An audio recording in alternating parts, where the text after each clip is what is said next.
Perfecto. Ya Así está. que adelante, Gabriela. Muchísimas gracias. Excelente. Muchísimas gracias, Ricardo, señor presidente de la CIP, a todas las distinguidas personas que nos acompañan. Realmente ha sido una apertura de la Asamblea Anual de la CIP muy fuerte. Y el tema que nos ocupa en este momento también. La sostenibilidad es la palabra del momento, ¿no? Estamos todos ocupados en cómo logramos mantenernos en el tiempo a pesar de pues las dificultades y los retos que impone la industria, pero también queremos hablar de las oportunidades que tenemos y las oportunidades que van surgiendo poco a poco y que van a permitir al periodismo independiente encontrar una nueva forma de financiarse y asimismo a las empresas de comunicación privadas y independientes. Hoy tendremos una conversación muy interesante donde analizaremos con datos y cifras una radiografía de dónde se encuentran las empresas periodísticas y los medios de comunicación un año y medio después de iniciada la pandemia por el COVID-19.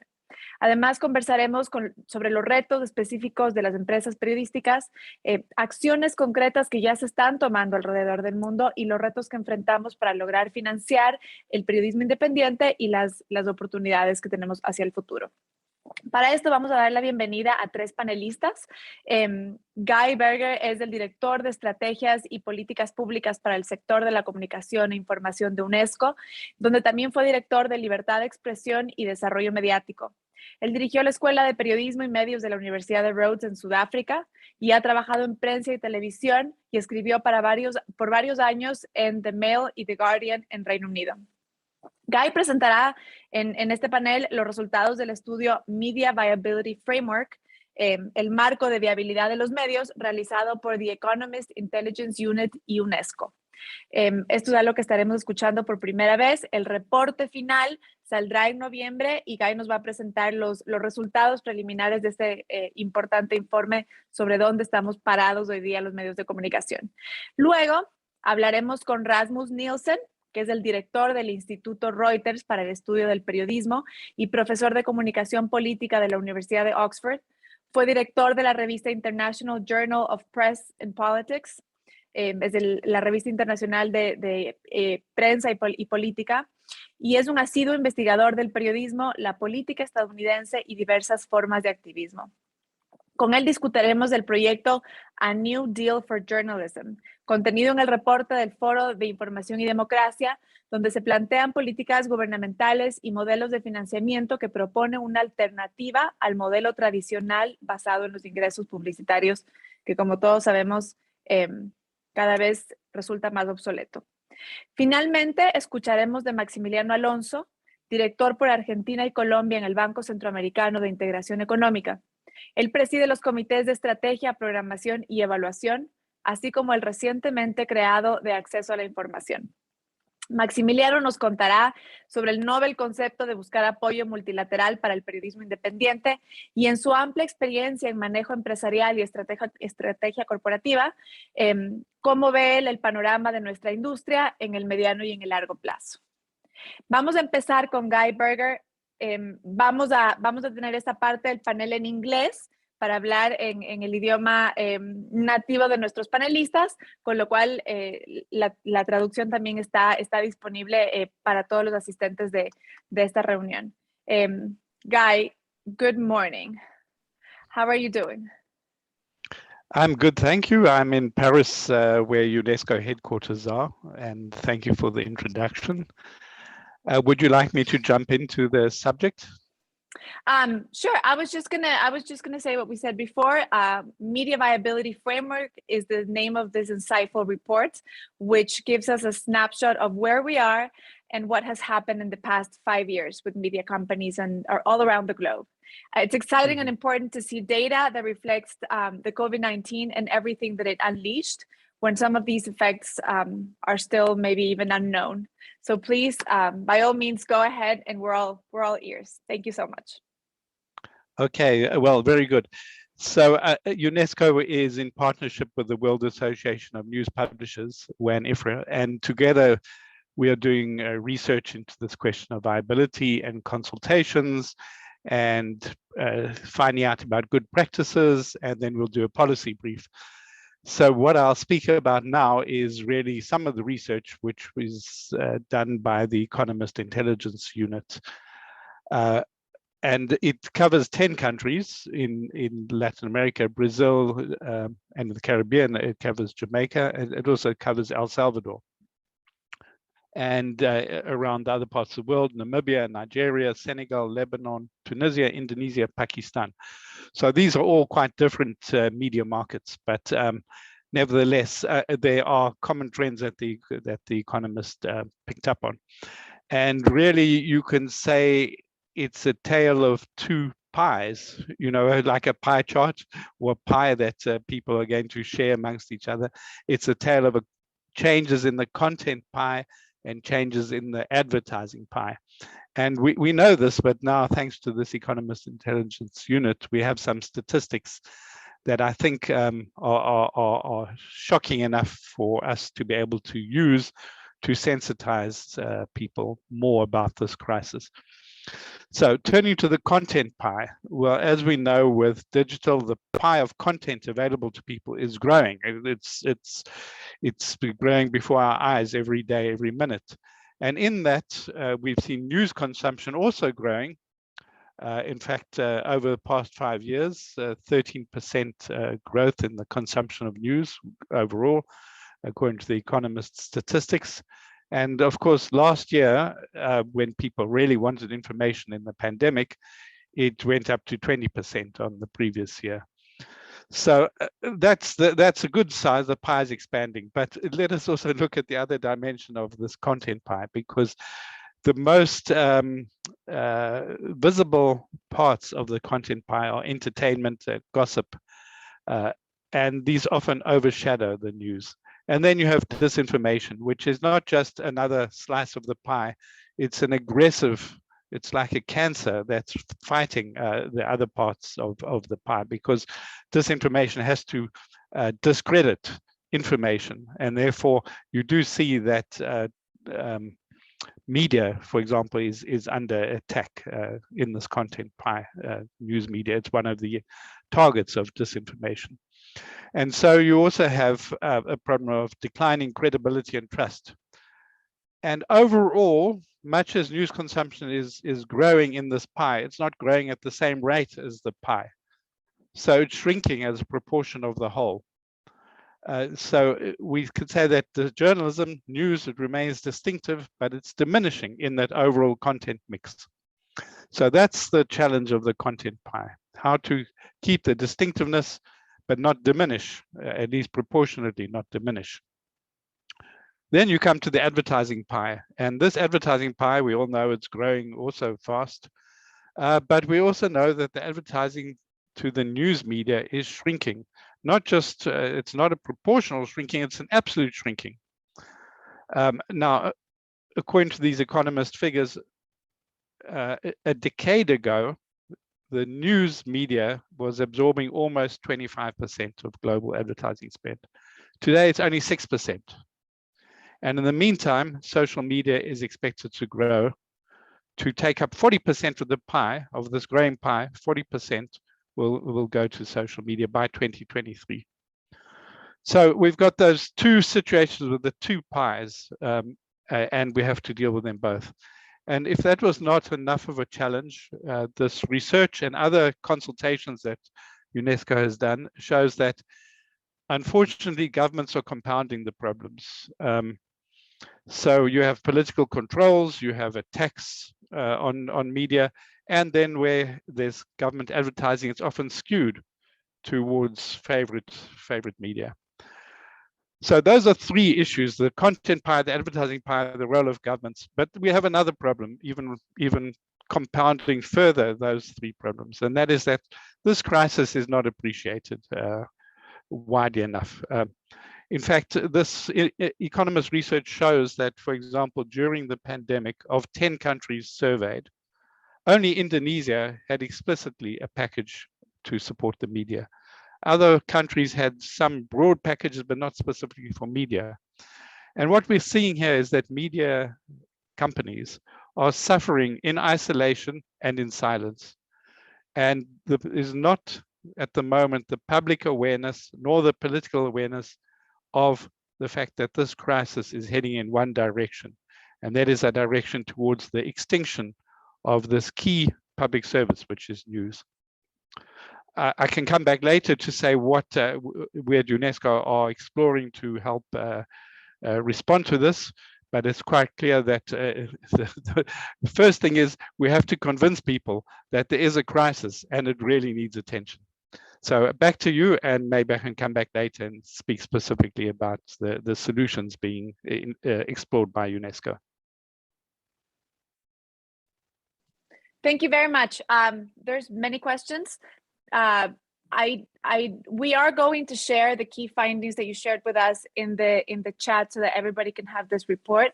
And then I was also wondering if we could share some of the slide shots at this point. I don't know if you have them handy, but we'll look into that in a minute. The print circulation, print newspaper consumption seems to be stagnant, right? There's a rise and there's a fall during the pandemic, but we see that it's really only up 0.8% since 2015. So it's pretty much like a flat line, correct? And now we also see from the report that the online newspaper and magazine consumption is up 13%.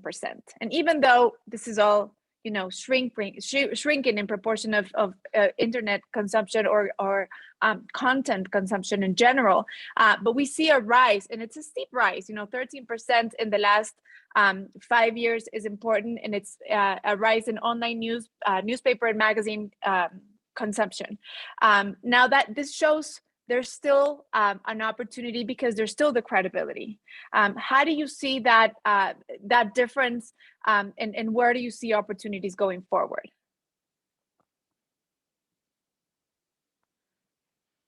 So, okay, I've unmuted.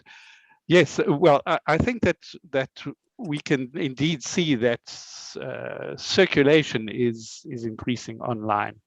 It's not increasing on paper, and yeah, I think many people believe that will not change fundamentally. Which not to say that printed sales are irrelevant and should be ignored, but the key thing is to make money from the online. And this is really the enormous challenge, particularly because most of this online consumption is through the gatekeepers, through the big internet companies. And as we know, there's things around the world about, such as Australia, how do you get revenue from these companies which are making money out of the journalism that is being circulated, which is so important. And there, I think amongst the many things that media need to do is, apart from trying to innovate and find ways to have multiple revenue streams, particularly related to the digital, media companies also need to develop the lobby for internet companies to become much more transparent now about how they make their money, how they spend their money, what content they are foregrounding, and to what extent they can do a public service and elevate the status of news in the news feed, in the search results, and so on. Because otherwise, the findability of this news, although it's going up, it's not going up enough that is coupled with ways for the media to pay for the costs of producing this news content.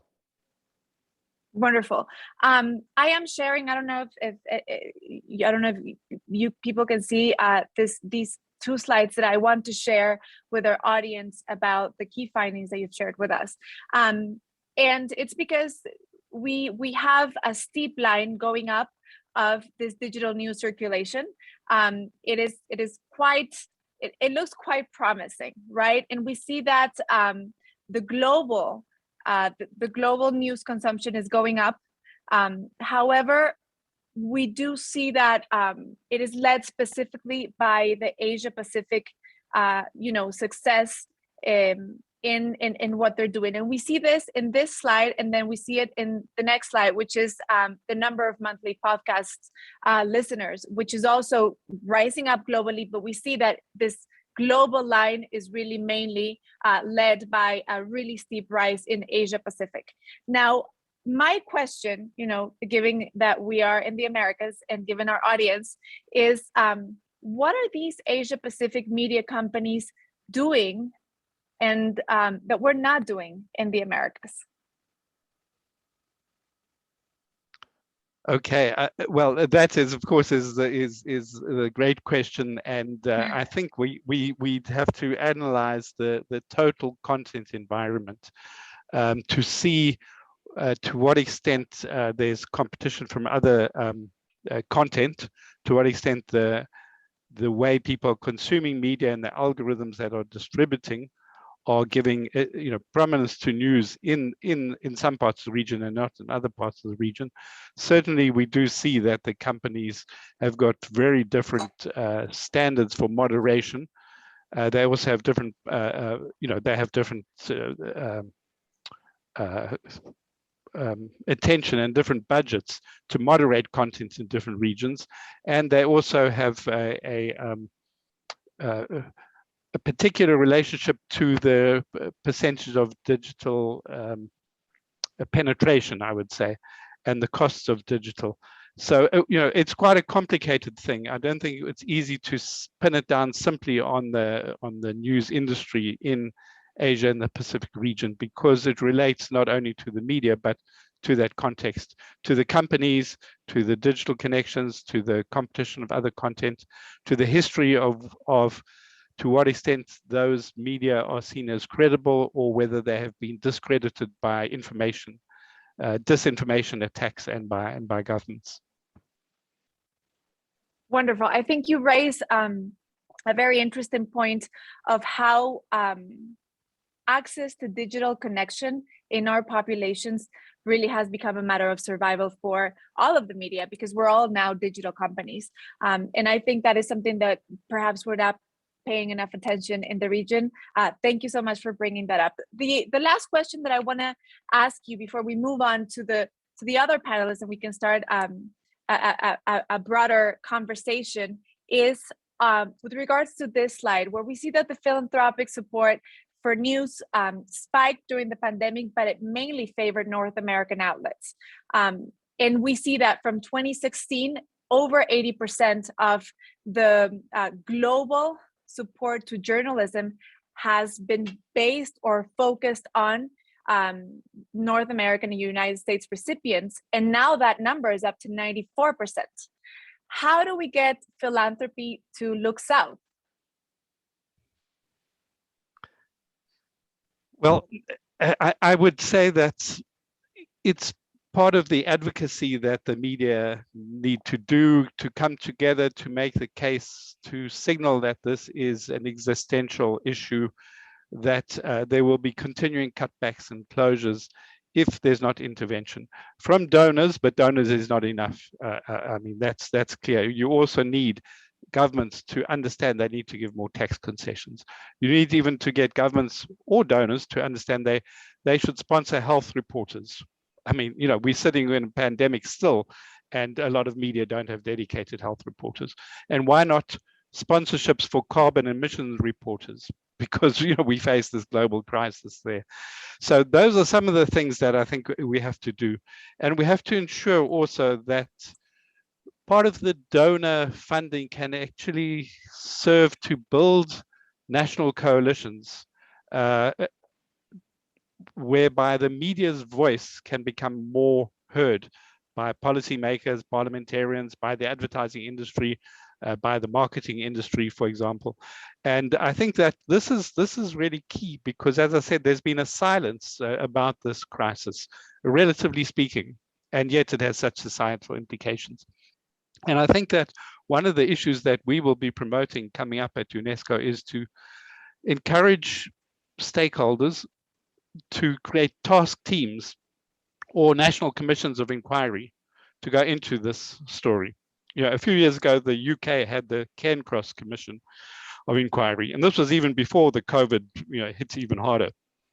That kind of initiative, I think that really gives national attention that can be supported by donors, but the idea is to really find national solutions, whether they are funds for new startups or funds for digital innovations or enforcement of of electoral regulations on social media, so that actually people begin to realize that they're going to get more honest information from the news media. And so I think that there are all these issues that can be done, and ultimately we also have to get the gatekeepers to elevate news, to share revenues, and become more transparent. And so donors, it's not just a question of giving money, but funding activities that will help the news industry move forward. Wonderful. And in the South, of course. Yes. Thank you very much. Thank you very much. I'm going to stop sharing my screen. And what we see, and we have shared with our audience in the chat room of our Zoom, we've shared both reports, the one that we have gone through with you, and then the one that we're going to talk about with Rasmus Nielsen, who is our next panelist. Thank you so much, Guy. The Economist Intelligence Unit with UNESCO and WANIFRA report shows a world in which not all governments can be trusted, and it shows how subsidies and direct and indirect aid is often used in favor of friendly media, right? In that context, we're going to move on to our next panelist, Rasmus Nielsen. He joins us from the Reuters Institute at Oxford University. Rasmus, hello, welcome, and thank you very much for joining us. You propose in this important paper a new deal for journalism. It is a holistic approach that would provide relief, recovery, and reform, just as FDR's famous plan to rescue a nation from the depths of the Great Depression. The project engaged all stakeholders in this titanic mission to save independent journalism: governments and policymakers, media companies and shareholders, journalists, advertisers, but also philanthropy, NGOs, donors, and this new actor to which journalism looks at today, which are multilateral institutions. In order to direct the conversation, when we speak about how to fund independent journalism, there are some undeniable facts of where we are today. So please tell us more about these facts that we need to look at. Sure. Thanks very much, Gabriela. I mean, first of all, I want to say that years of working in this field as a scientist and working closely with journalists and media leaders means that my sort of personal interpretation of where we are is what I think of as sort of fact-based optimism. I think journalism is as important as ever been, and I think we have reason to believe that journalism can succeed in the future and perhaps even become better in some ways than it was in the past. That I think we should be careful not to romanticize too much. I think we can all think of shortcomings of various sorts in the journalism we've seen in the present and the past.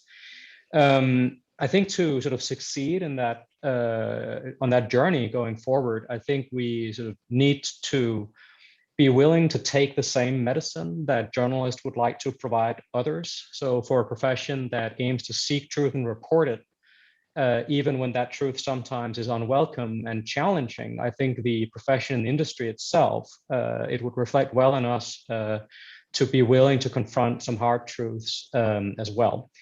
And I think there are sort of three to start with, really. I mean, the first one is whatever each of us may feel about it individually, I think we need to recognize that print as a medium for news is in one way inexorable structural decline and will never resurge.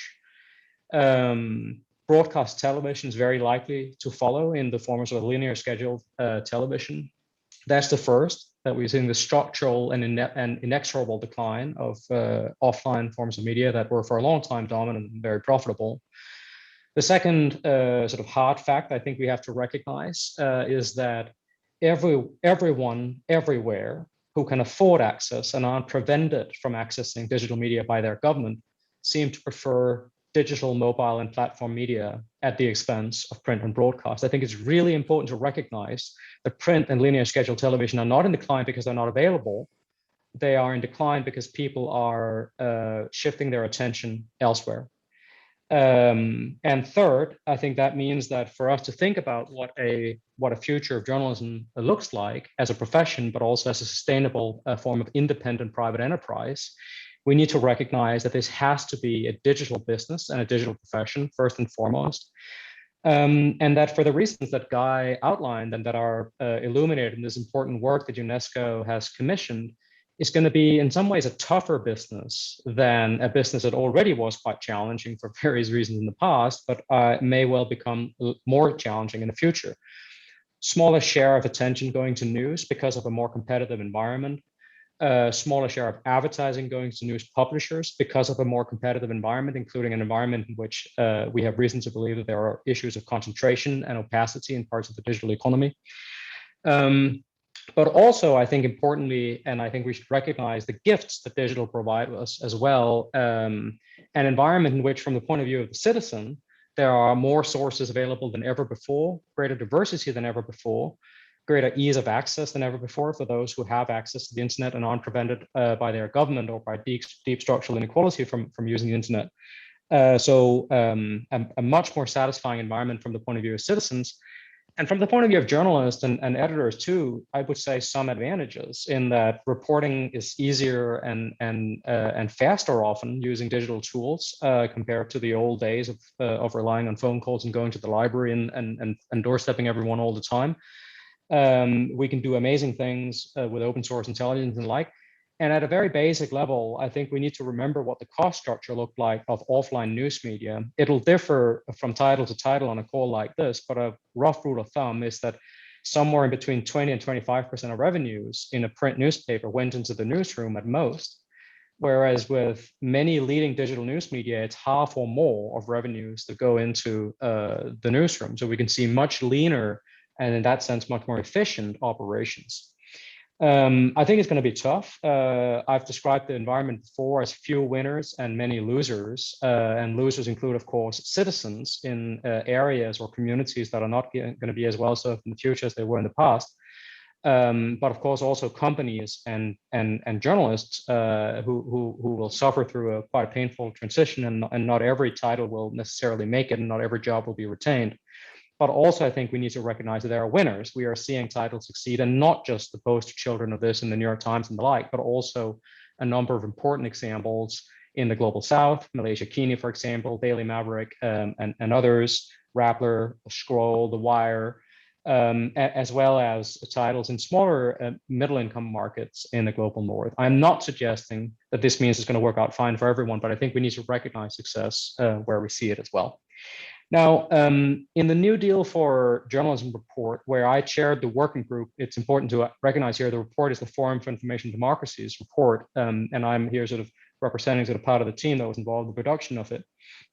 What we did was look specifically at the question of what role policy could play in facilitating this journey towards the future of journalism. Now, I want to be very, very clear that I think the question of how one ensures the economic sustainability that is a necessary but not sufficient precondition of editorial independence is primarily a challenge that journalists and executives and media proprietors have to take on. No one else cares as much about this as journalists, media executives, and media proprietors do. But in countries where each of us believe that politicians may respect fundamental rights and may recognize the value of independent professional journalism. Sergio Ramirez spoke earlier on this call from a country in which I think people would have no such confidence, and there are many different countries represented in a group like this where we might have reservations about what dominant politicians' intentions and objectives are. But in countries where we believe that there is respect for fundamental rights and where one can find broad-based and diverse political support, the report that the Forum for Information Democracy produced, the New Deal for Journalism, identifies a set of evidence-based policy options for politicians to consider and citizens to consider and media professionals to consider. All of them are oriented towards the future so that we don't spend our time lobbying for policies that sort of protect declining offline legacy industries. It's about the digital future of journalism. Specifically, and again, I really want to stress this is not something I would recommend in countries where people have reservations about the political class and the dominant political forces, but in countries where one has more confidence in the political establishment. These include direct and indirect support for private sector media in the digital form, public service media, genuine independent and publicly funded with a remit to operate across different platforms, as well as easing the creation and funding of nonprofit media. There are many, many different discrete options in the report because we recognize that there's not a one-size-fits-all solution, but a number of different options one can consider. in different countries. And I said, I don't think that any of these means that journalists and executives and media proprietors shouldn't think very seriously about their role in transforming the business and profession they have inherited and oriented towards the digital future. Because at the end of the day, we can't realistically expect politicians to come to our rescue. And if they do, I think we may want to look the gift horse in the mouth and wonder about what the motivations might be in many countries. But they can make a difference if they want to. That needs to be recognized. The report shows that. And it's worth fighting on all fronts because, as Guy very clearly laid out, we are facing an extremely serious combination of different challenges. It is an existential moment. And I think for people who have the privilege of leading news organizations today as editors or executives or as proprietors, I think the fundamental question really is this going to end with us? Are we going to sort of shut up shop and say it was fun while it lasted, but it ended with us?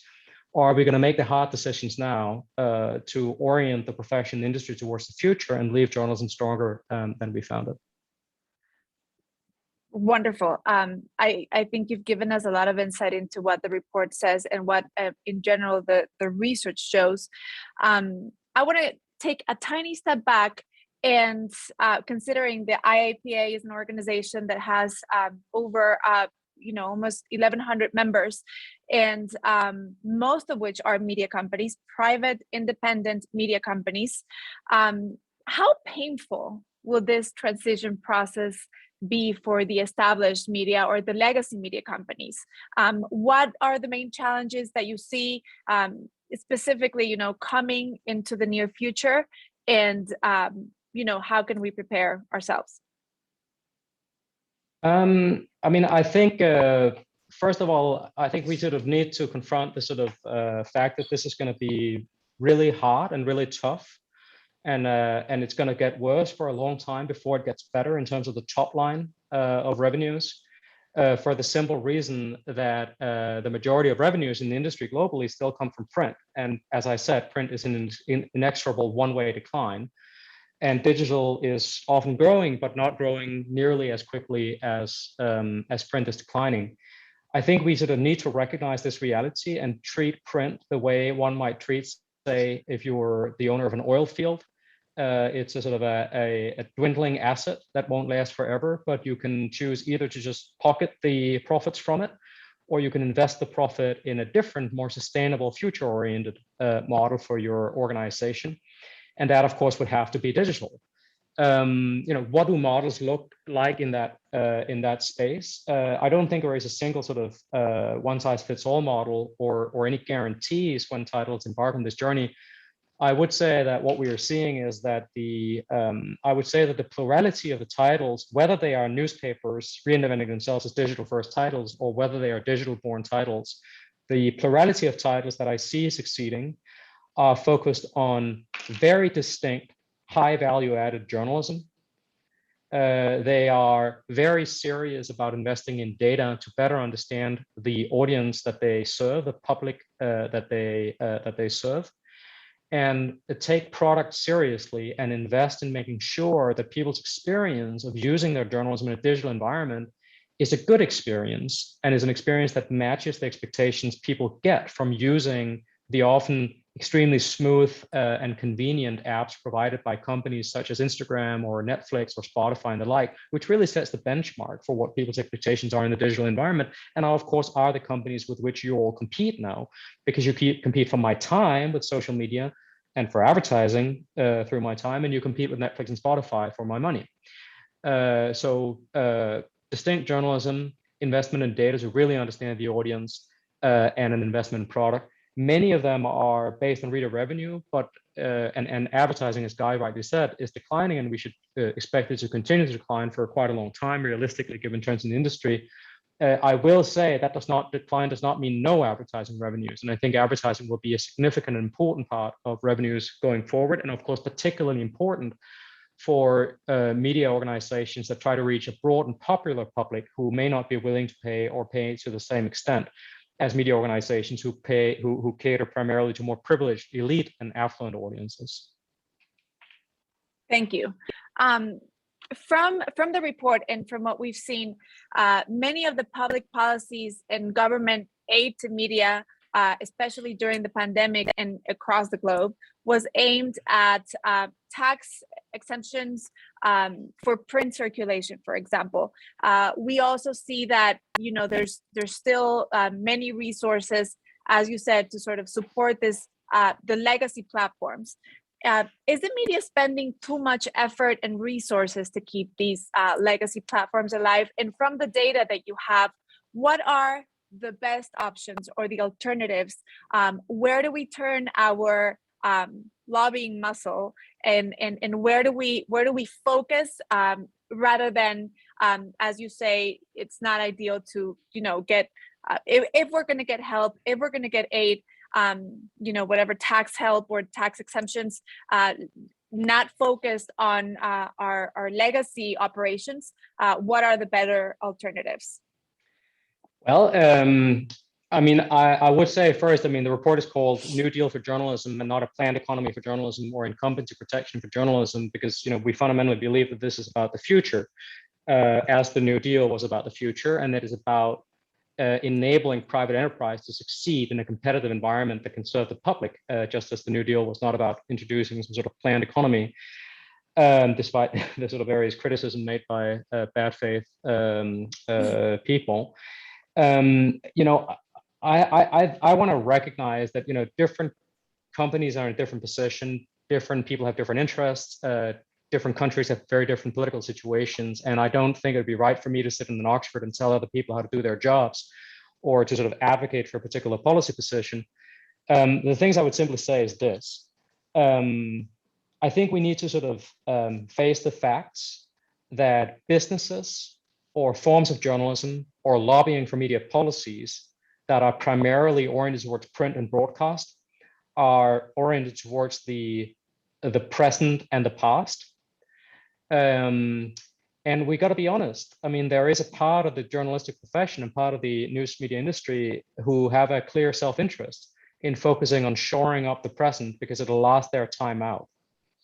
But if we are serious about wanting to make sure that journalism as a profession and the news media as an industry can serve the public as well in the future as it did in the past, or perhaps even better and in more different ways, then we have to orient ourselves towards the future, even if it's hard.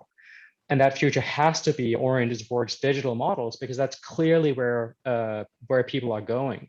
I don't know of a single example in all my years of doing media research where there has been a structural uptick in print or linear scheduled television viewing. And I know of hundreds of examples in which there has been ongoing structural decline. So look, we all got to fight our own corner. And if I was a manager or a proprietor looking at sort of trying to balance the books on a quarterly basis, maybe I would have reasons to fight for the present and leave the future for others to figure out. I understand that.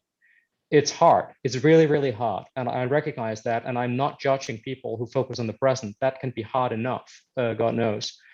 But I think collectively, we need to recognize as a profession in the industry that the long game is about figuring out what sustainable independent journalism looks like in a digital environment. That's about the profession, that's about the business, but it's also about policy. And if we're spending the limited political capital that we have as an industry and as a profession on sort of fighting for past privileges, they may help us for a few years, but it will come to an end and we might be worse off then than we could have been. Thank you. Thank you, Rasmus. I'm going to, again, encourage the audience to download the papers that we've uploaded in the chat. It contains specific recommendations for policymakers, for governments, donors, the media companies, and I think it's going to be a very useful tool to gear ourselves up for these the present and future challenges. Thank you very much, and we will come back to you with questions, hopefully. I'm going to switch to Spanish. Me voy a cambiar al español. Desde el Banco Centroamericano de Integración Económica, ahora nos acompaña Maximiliano Alonso. Aquí la premisa cambia un poco, el periodismo como servicio público. Y ante esto me voy a tomar 10 segundos para un poco recalcar el caso de un país como el Ecuador, donde estoy yo. y que en el año 2008 aprobó en la Constitución de la República a la comunicación como servicio público. Fue un arma, ni siquiera de doble filo, fue realmente el arma que utilizó el gobierno de turno del entonces presidente Rafael Correa para lograr el absoluto, la justificación para agarrar el control absoluto del sector de la comunicación, de la producción de contenidos, la administración de pues, los espectros, que sí son obviamente facultad del Estado, pero además le permitió implementar un sistema de absoluta represión y control para los medios de comunicación, especialmente los medios privados e independientes. Esta calidad del periodismo como servicio público ha sido ya eliminada en la legislación ecuatoriana, pero tú evidentemente, y un poco la conversación que nos lleva adelante en este panel, nos explica que no necesariamente tiene que ser así. En ese sentido, pues cuéntanos un poco sobre cómo ves tú este punto de convergencia entre el periodismo independiente, la sostenibilidad de los medios, la democracia y la banca multilateral. Wow. Buenos días. Hola. Todo eso. Todo Ay, Dios. Es un tema muy... No, primero, antes que nada, tengo que hacer un agradecimiento. Y este agradecimiento es a la CIP, a Carlos Jornet, que lo estoy viendo acá. Gracias, Carlos, por haberme puesto en contacto con Ricardo, que es una persona muy generosa, buena gente, y tiene preocupaciones similares a las que yo he tenido en otra etapa cuando no estaba en el banco. Ahora que estoy en el banco las sigo teniendo, pero desde otra posición. Así que muchas gracias por acercarme y hacerme participar en esto y hacerlo participar al banco. Yo te voy a hacer una pequeña introducción antes de contestarte todo esto. Este es un banco, el Banco Centroamericano de Integración Económica, es un banco de desarrollo, un banco que hay 15 países que participan en este banco, que son los dueños del banco. Es el Banco Centroamericano, nació aquí en Centroamérica hace 60 años, y es un banco que no tenía política de acceso a la información en 60 años. Eso significa muchas cosas. No quiere decir que la información del banco no se pudiera obtener, pero no había mecanismos de transparencia suficientes para que pudiéramos acceder. Hace un año, y se apagó la luz, hace un año, poquito más, empezó a trabajar en la política de acceso a la información. Cuando tuvimos esa política de acceso a la información, asumí como presidente de ese comité, y lo primero que decidí, conjuntamente con el banco y con los directores del banco, fue que empezáramos a trabajar realmente lo que significa la política de acceso a la información. No teníamos todo el conocimiento, entonces lo primero que hice fue hablar con Transparencia Internacional para sumar a transparencia en este proceso, para que nos ayude realmente a cometer los menores errores posibles. Por otro lado, ¿qué hice? Me contacté con la CIP también, porque el periodismo ayuda a este proceso. Y como nosotros sabemos, el periodismo, y creemos, no solamente sabemos, creemos, es uno de los pilares realmente de la libertad y la democracia.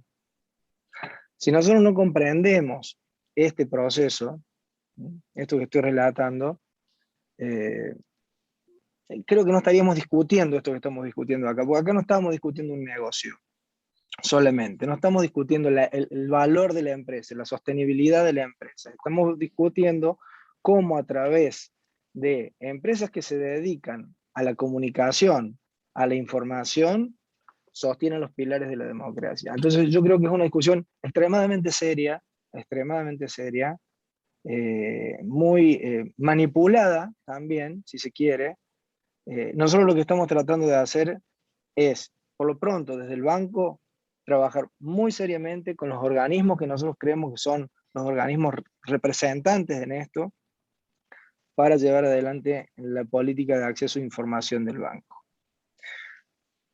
Pero bueno, han pasado muchas cosas, ¿no? Esto tiene una larga historia. No es lo mismo el periodismo de hace 20, 30 años que el periodismo de la actualidad, ¿no?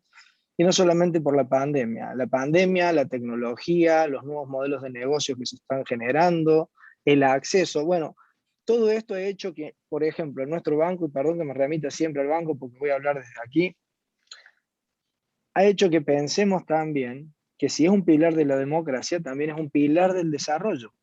Y nuestro banco es el Banco Centroamericano de Integración Económica, que apalanca política.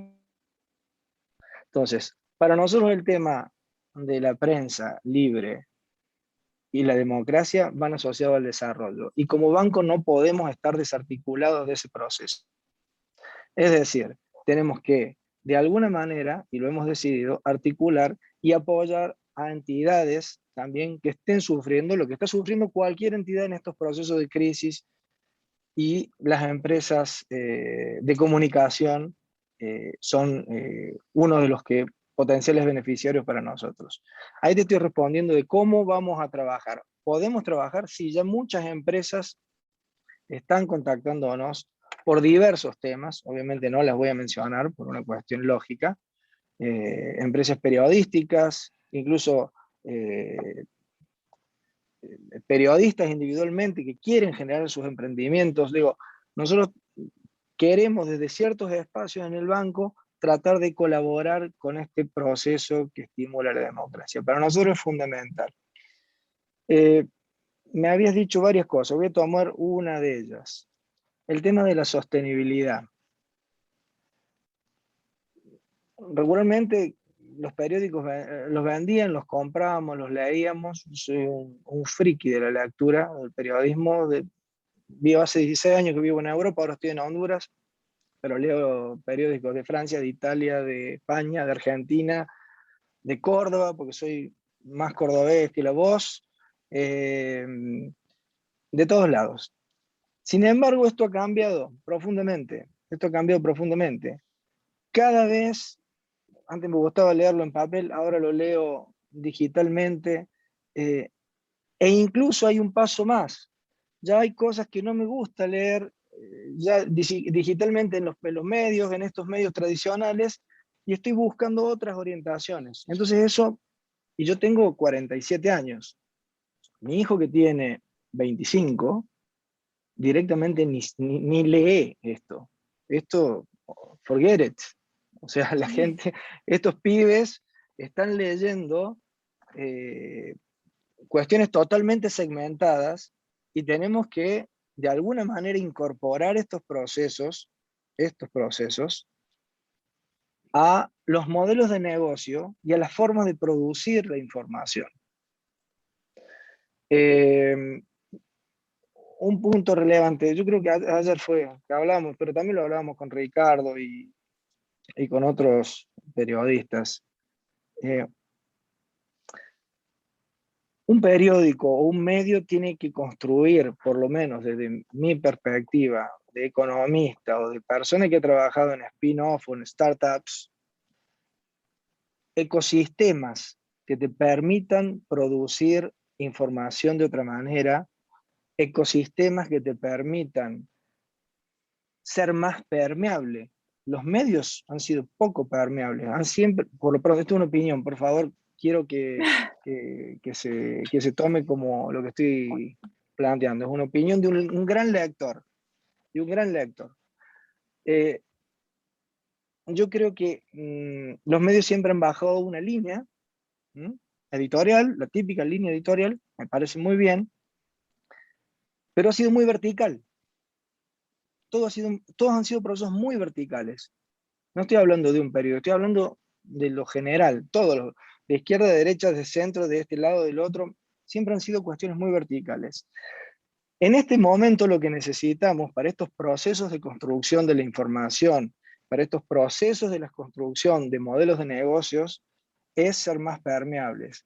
Tenemos que ser organizaciones que aprenden, no que enseñan permanentemente.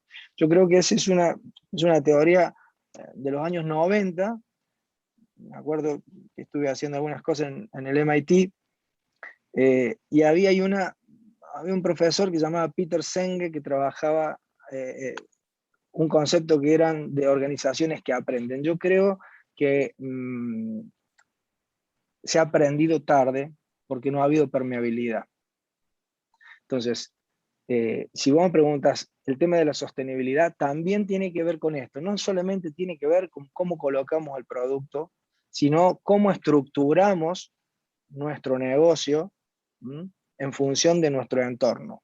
Nosotros no somos el centro, somos una parte de ese sistema que tiene que estar permeable, tiene que absorber, y yo creo que cuando empezamos a absorber conocimiento de lugares que no directamente son otras empresas periodísticas, sino otros espacios, vamos a construir cosas mucho más pertinentes. Bueno, puedo seguir hablando un rato, pero si querés hacerme alguna pregunta. No, en ese sentido creo que lo que dices tú ahora toca mucho la línea de lo que veníamos hablando anteriormente. ¿Quiénes son estos stakeholders del ecosistema? ¿No es cierto? ¿Quiénes son los actores de todo este ecosistema que nos va a permitir encontrar un nuevo modelo, una nueva forma de financiar el periodismo independiente, que es de lo que estamos hablando, ¿no? Y en ese sentido, pues, es lo que explicas tú. ¿Cómo llegamos a sacar ideas de sectores distintos, de actores en la cadena de distribución, de los productores o generadores de tecnología? Y quizá cuéntanos en muy breves palabras un poquito más sobre cómo generamos o cómo entramos a este ecosistema de innovación, qué es lo que tú planteas en la práctica nos permitiría como compañías o como empresas individuales ya lograr allanar el terreno, por ejemplo, para ser sujetos de crédito de un banco como el Banco Centroamericano. Bueno, a ver, cada casa tiene sus particularidades. No hay un modelo de creación de ecosistemas. El que te dice eso, bueno, te estoy diciendo una generalidad. O sea que cada uno va a tener que construir en función de los objetivos, del purpose, del propósito de la organización, ese ecosistema. Hay organizaciones que van a estar más orientadas a sectores de la tecnología. Yo creo que la tecnología tiene que ser una herramienta fundamental directamente y que tenemos que tener no solo... Miren, en la construcción de ecosistemas hay dos conceptos que son muy interesantes. Una cosa es la vinculación y otra cosa es la estructuración de esa vinculación. ¿Tá? A mí me dices, por ahí algunos colegas me dicen, sí, pero es que nosotros trabajamos con universidades y trabajamos con las ONG y trabajamos con empresas y trabajamos.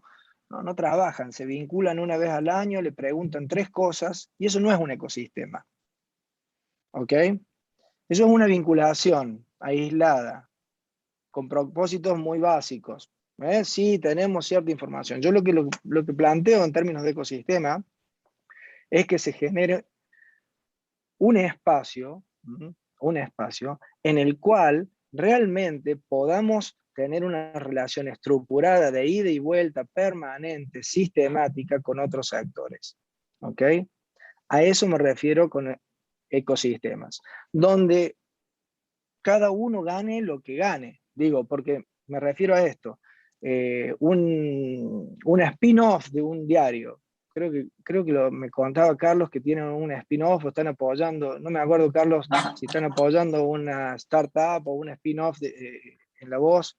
Eso es una cosa buenísima. ¿Por qué? Porque lo que vas a generar es potenciar tu emprendimiento, dar posibilidad a otros, generar valor. Pero imagínate si alrededor de todo eso se articulara la universidad fuertemente, si alrededor de eso se articulara el Estado, por ejemplo, con el Ministerio de Ciencia y Tecnología o la Agencia de Innovación. Digo, se podrían dar muchísimos más resultados. Y ahí entra en juego otra cuestión que tiene que ver con la sostenibilidad, la propiedad intelectual. La propiedad intelectual es una herramienta del futuro, del presente ya, no del futuro, que va a hacer que las cosas sean mucho más sostenibles en el tiempo, porque vamos a estar generando valor, vamos a estar creando ese valor y vamos a estar cobrando por ese valor. Entonces, ese es un punto de sostenibilidad que en nuestros negocios tenemos que invertir. Y si no invertimos, nos tenemos que asociar, que también es una inversión. Entonces, propiedad intelectual, hecho fundamental. Ahí hay una gran discusión que tienen ustedes los medios con los sectores tecnológicos, las grandes plataformas. Ustedes producen, los otros reducen la información y la comunican. Bueno, yo creo que ahí ese mercado va a tener que de alguna manera estabilizarse, regularse, porque bueno, desde un lugar se está produciendo y del otro lado se está comunicando, se está usando un canal de comunicación, y yo creo que ahí hay que hacer un ajuste, un acuerdo, o se va a tener que normatizar de alguna manera para que esto genere, por supuesto, no solamente rentabilidad, sino sostenibilidad del medio. Ahora, para acercarse al banco, para responder de esto último, para acercarse al banco es muy simple. Nosotros hemos desarrollado y estamos desarrollando un centro en este momento que va a trabajar cuestiones de la tecnología, cuestiones de la innovación, y muchas cosas van a pasar por ese lado. A través de ese centro vamos a poder hacer estos acercamientos, pero hasta que esté este centro, que va a ser el año que viene, podemos tener reuniones como las que venimos teniendo para ver cómo podemos ayudar en el modelo de negocio. No es que ustedes nos traen y nosotros decimos sí o no. No, nos implicamos, trabajamos conjuntamente, vemos cómo podemos apalancar, porque, como les dije, principalmente para nosotros, el tema de la comunicación, el tema del periodismo y de estas empresas son una base fundamental para la democracia. Y nosotros somos un banco democrático que quiere ser cada vez más transparente y queremos asociarnos a esto. Y si nuestro banco, que es el mayor inversor en la región, nosotros invertimos más que el BID, que la CAF y que el Banco Mundial juntos en Centroamérica. Entonces, si nosotros somos transparentes, la región también va a ser más transparente. Y a eso estamos apostando. Excelente. Muchísimas gracias, Maximiliano. Tocas un punto que también es neurálgico para la organización y para el debate actual sobre el futuro, que es el tema de la propiedad intelectual, los derechos de autor, y que es transversal también a la adquisición, incluso creación de tecnología. La prensa solía ser pues el amo y señor de las rotativas, de todo lo que era tecnología de impresión, de distribución, incluso de innovación en lo que era pues la impresión, sigue siendo en muchos sentidos, pero en cierta medida, y no sé ni siquiera si es por el costo o si existen barreras tan grandes de entrada, pero vemos que en la región muchas, especialmente empresas periodísticas medianas y pequeñas, se quedaron atrás en esta ventaja que teníamos nosotros de ser también líderes en tecnologías propias de nuestra industria, ¿no? Y vemos cómo pues ya empiezan a haber ejemplos en la región, mencionas el tema de La Voz del Interior en Argentina, donde vemos la gran oportunidad que hay de desarrollar tecnologías incluso y explotarlas y obtener un beneficio económico dentro de nuestros mercados y dentro de otros mercados de la región, pues porque ya las fronteras en ese sentido no existen. En términos de patentes y propiedad intelectual, ¿qué otras oportunidades ves y qué riesgos también, que es un poco de lo que veníamos hablando, ¿no?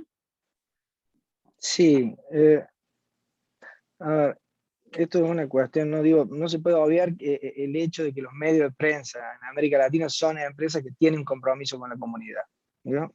Son empresas de la región. Y el respeto a la propiedad intelectual que ellas generan debe ser reconocida y respetada en la región. Yo te comentaba el otro día, tenemos que tratar, esto es una cuestión sistémica.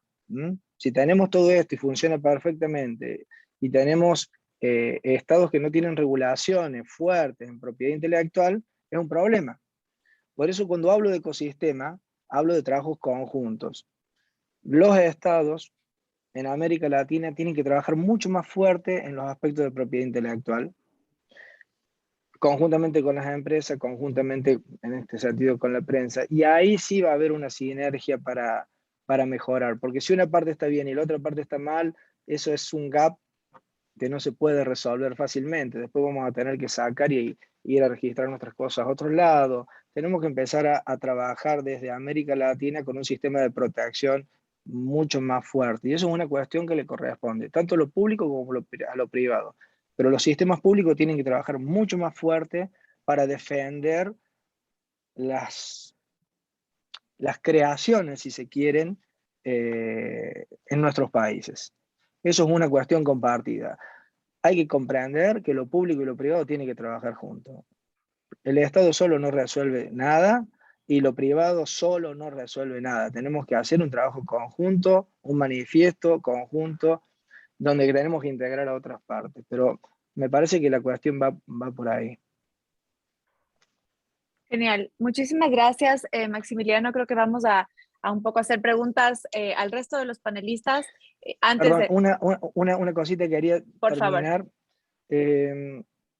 Es como si fuera un anuncio, puntualmente. Con la CIP estamos hablando puntualmente de... Nos ha contado los proyectos que tiene. Al banco nos han interesado mucho. Entonces, creo que vamos a estar prontamente comunicándoles que vamos a apoyarle en uno de los proyectos que están trabajando, que puntualmente es el de inteligencia artificial. Así que vamos a trabajar fuerte para que eso suceda. Probablemente vamos a dialogar. Ojalá que podamos estar hablando pronto de nuevo sobre este tema, porque es un proyecto que va a ayudar prácticamente a toda la región. Así que bueno, muchas gracias. Excelentes noticias, Maximiliano. Muchísimas gracias y pues estaremos a la expectativa de conocer un poco más sobre este proyecto de inteligencia artificial que avanza la CIP junto con ustedes. Muchísimas gracias. En el tema de, creo que me voy a cambiar al inglés porque quiero hacer esta pregunta a los otros panelistas.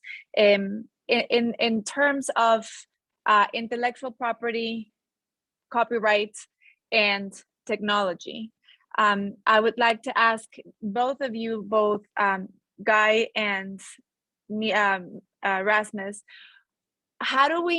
let's start with you, Guy. What is what do you see is going on, or what is, maybe the next frontier in the rest of the world with regards to the protection of copyright, intellectual property, and this, the angle with technology, especially in the countries of Asia Pacific and more advanced economies? What can you tell us about that?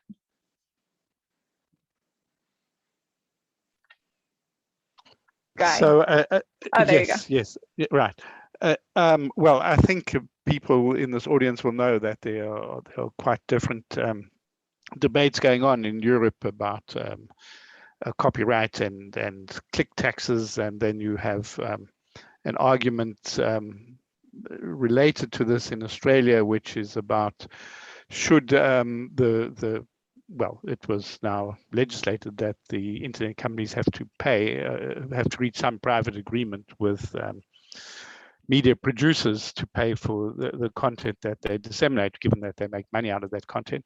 So there's different formulae, and I think it is part of the equation, because of course all content production must be paid by somebody, and whoever makes money out of it has to benefit. But at the same time, we have to, I think, keep in mind that journalism, if we see it as a public good, it's not something that should be kept in a box, in a sense that it has no impact on society other than those who can pay for it, or who have some other way of it being subsidized. Because even what we see with subscription media that do have, obviously they can control their copyrights to an extent. What's important is that what content they produce does get into the bigger public sphere, and so we should never have a situation where copyright is used to just be a very private sphere, because journalism really, its role in society is that it should give everybody, even through 3 steps removed, should give everybody access to important information. So that if you just take most recently, for example, the Pandora Papers, which I see somebody's also mentioned the Panama Papers, but this information, you don't want it to be kept in a little bubble. You actually want this to get out. And of course, media amongst themselves have got, I think, a good record of redisseminating and crediting the original producers. But we should not interpret copyright to be so strict that that cannot even happen. Thank you. Thank you very much. What about if we hear from Rasmus with regards to specific policy recommendations in this area of intellectual property and copyright to both governments and the rest of the stakeholders? I would sort of say two different things. I think it's pretty clear that in many countries around the world, the copyright status of content from news publishers specifically has been less clear than that of, say, music publishers or movie studios and the like. And I understand why publishers have been pushing for a clarification of that copyright status as they have in Europe. I would very much warn against assuming that that will generate a significant revenue stream for most publishers, but the clarification may still be useful and constructive. But to start measuring the drapes of the expected revenues, I think would be foolhardy and short-sighted.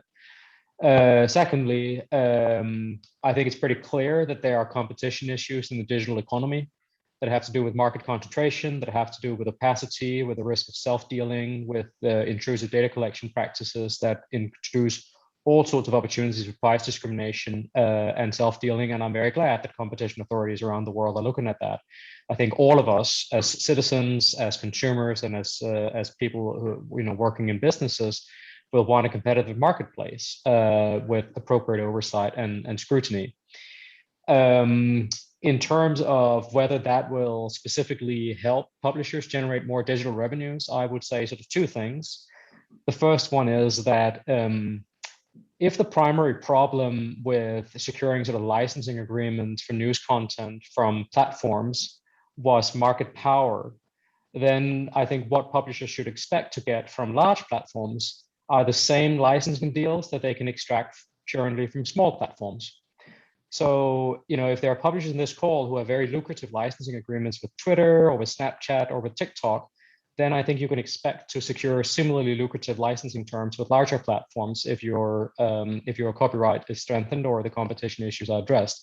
If you don't have lucrative licensing agreements with Twitter, TikTok, or Snapchat, but you still make your news available via these platforms, perhaps it's because you see a commercial value in reaching an audience that way. And perhaps the value exchange is that you provide content and in return you get access to reach. And this leads to the second point, which is the point that Guy made. And I really think it's important we sort of amplify and stress that point, because I can't underline enough how important I think that is. Take the United States as an example of a mature digital media market.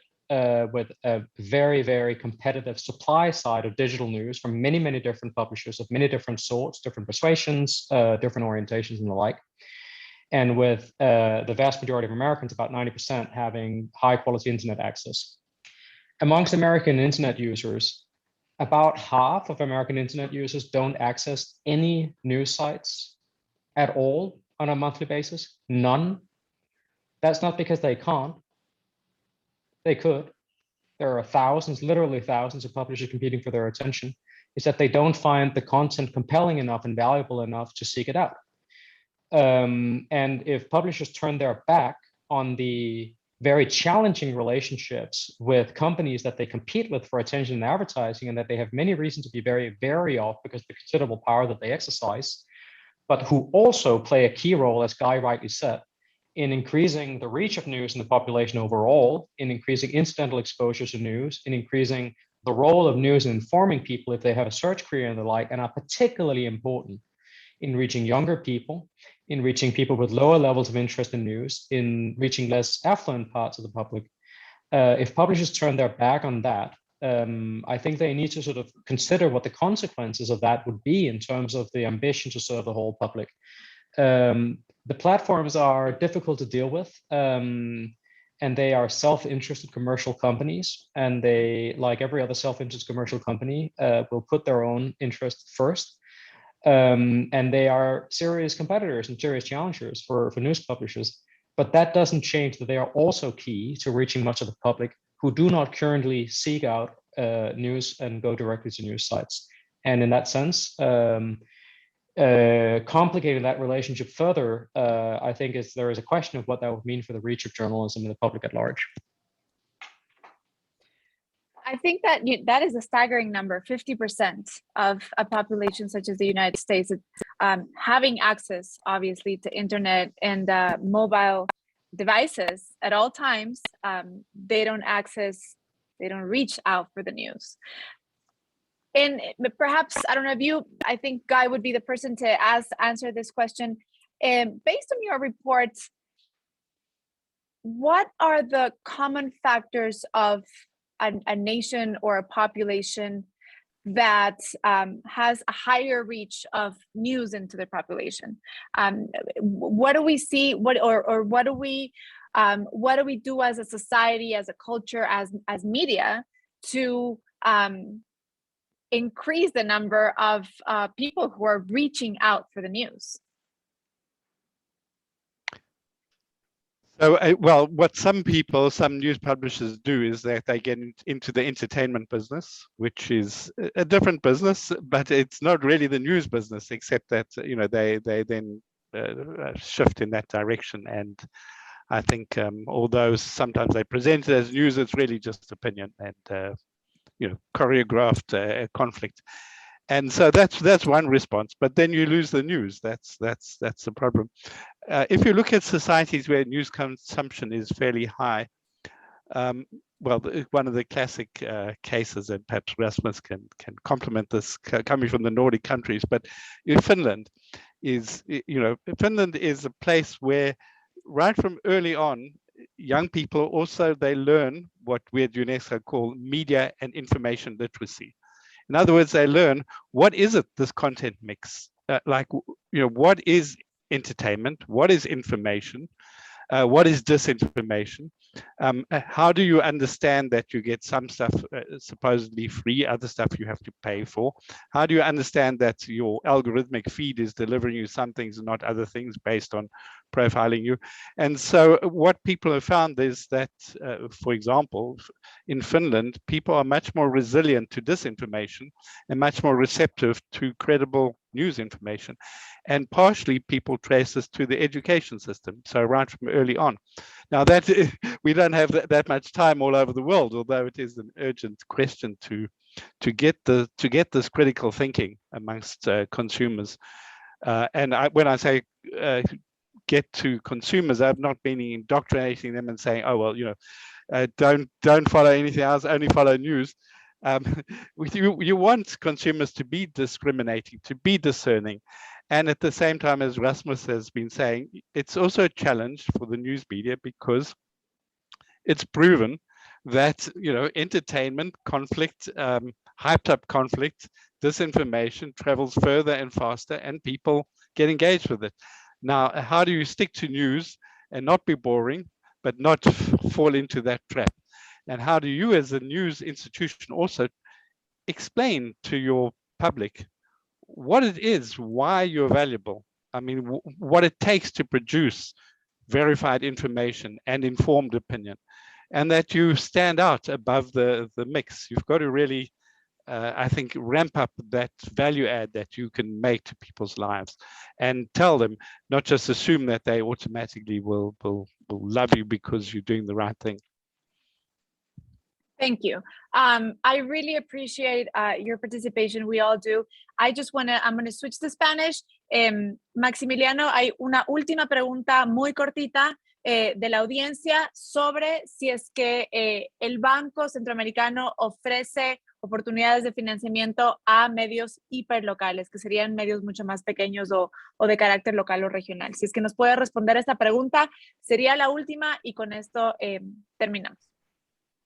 Sí, el banco, como ustedes saben, es un banco multilateral que financia grandes proyectos.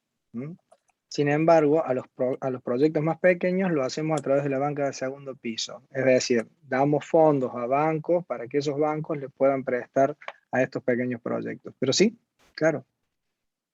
Bien, excelente. Muchísimas gracias a todos y pues le paso la palabra a Ricardo para continuar con el siguiente panel que viene también a hablar del tema de la propiedad intelectual. Muchísimas gracias.